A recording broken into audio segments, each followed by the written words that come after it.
Your uneven shoulders is not only the reason for your chronic neck pain, but also that nervy pain that you just can't figure out. So today, I'm going to explain how your bad posture is linked to your pain, how you most likely got it, and of course, how to start fixing it. My name is Adam. I'm a massage therapist and posture specialist. And the first thing you need to learn here is how your posture creates pain. Now, when you take a look at someone's posture, we're essentially taking a look at the joints, so we're comparing them either from left side to right side of the body, or we're comparing it to the perfect anatomical position. Now, when it comes to uneven shoulders, what we see here is essentially one shoulder joint higher than the other one, which results in the neck either being tilted or kinked the other way in order to be upright, to look straight. Now, this is great and all, but what we need to understand here is that the muscles control joints.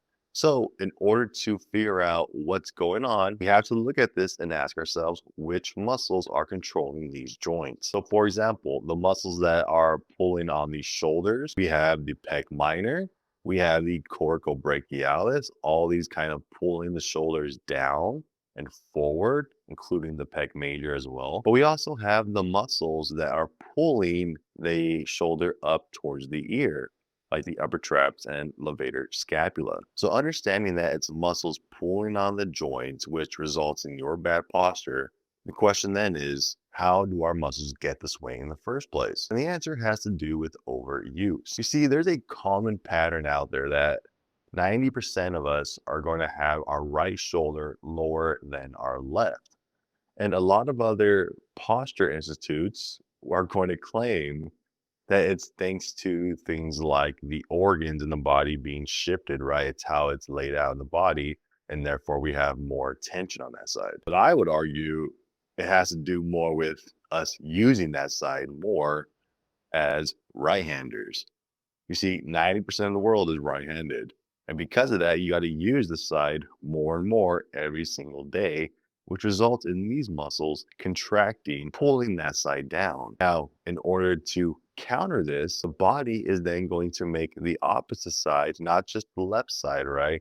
But the left and the back side, because you could think of it as this is the opposite side to my right chest, but also the back side is the opposite to my right chest. So when you combine those two, we go diagonal now. That's how we create that uneven shoulder look, basically, because one side's pulling down, the other side's pulling up, thanks to that pulling down. And as a result, your shoulders become uneven. This is also why left-handers also have their left side lower than the right. Me being a left-hander, that is the case for me. So basically years and years of you using your right arm, or for me, my left, right? Driving, working, typing, throwing, writing, fun things like that. All those years finally added up to the point your body started to tilt that way in the direction you use most often. It has nothing to do with the organs, or if it does, it has very little to do with them. It's more likely that the joints getting moved out of place by the muscles that move them is thanks to the muscles being overused, not the organs pulling on your body. Now, how does all this connect to your chronic pain or your nerve pain? Well, when muscles get pulled, they are actually doing two things. One, they are compressing themselves, they are shortening themselves. But two, they're also stretching their opposite muscles here.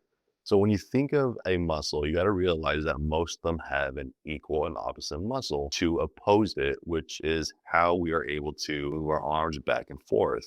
The biceps oppose the triceps, and the triceps oppose the biceps, right? When one contracts, one stretches, and then vice versa. Most muscles work this way, and that includes your shoulders and the muscles there. So when you have a tight pec minor, what's going to happen? Well, the muscles on the opposite side, the rhomboids behind it, they're going to get stretched down and weak. The traps above it are going to get stretched down and weak. And this is what you're essentially feeling when it comes to that chronic pain, because these muscles are getting stretched out basically to their limit, to the point they're about to rip, right? And because of that, that's what you're feeling, not necessarily the tightness from them being overused, but from the stretch of them about to rip. This also plays into nerve pain because, believe it or not, all your nerves and blood vessels are the same muscles that pull the joints out of place. Pec minor, coracobrachialis, the pec major can even contribute to this as well, which means if you have uneven shoulders, not only can it create chronic neck tension on your back, in your neck, on the other side, but it can also create compression on your nerves and blood vessels, resulting in nervy pain, tingly pain, your whole arm feeling numb and weak. Because all thanks again to having bad posture. So now, how do we fix all this, right? What do we do in order to start working on our posture? Because I'm sure you've done the exercises and the stretches to fix your posture, get rid of your pain, but they probably didn't work. And the reason why is because you never addressed the initial tightness. See, if you recall back to what I was saying, how when one muscle contracts, the other one stretches.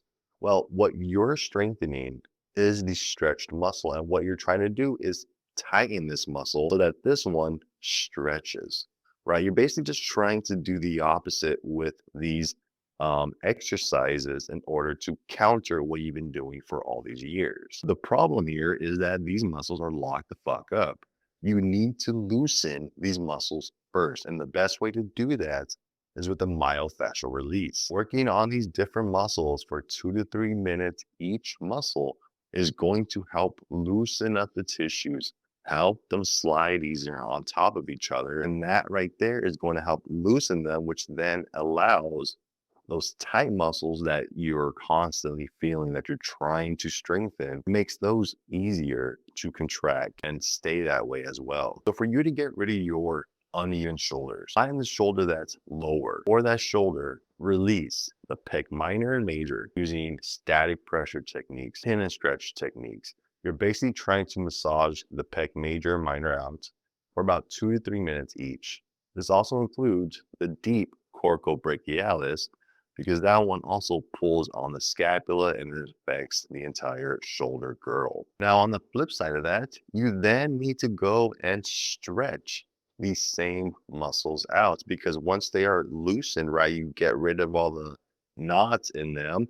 We then need to stretch them, because when you stretch them, we can then even out our shoulders, which then makes the final portion of this, the strengthening portion, which you've already tried, much easier. Because once they are loosened and stretched, right? Once this muscle is loosened and stretched out, this one is now at about the same height, the same length, which means this one can actually contract and pull on the joints and actually get fired up, as opposed to it being locked in a stretched position, trying to contract against tighter muscles. Like I said earlier, a lot of this stems from bad posture, and not only does it create this chronic pain, but it creates thoracic outlet syndrome, cubital tunnel syndrome, and even carpal tunnel syndrome, at least the symptoms, right? So if this is you, someone who not only has bad posture, but also some kind of nerve pain, then make sure to check out my updated program, the Nerve Fix Blueprints. Inside of there, you're gonna be learning the step-by-step sequence on how to release every single tight muscle that could be pulling your body out of place. You're gonna learn how to stretch them all out, how to perform the perfect mobility drills, and then how to strengthen the correct muscles at the right time so that your pain doesn't return. This is all laid out step by step for you to follow along inside of the program. And if you want to check it out, make sure to click on the link in the description below or the pinned comment. Now, if you're not ready to go check that out, then make sure to click on the video popping up right here, because inside of there, I actually go over the program and what you can expect. So with that said, thank you for watching, and I'll see you in the next one.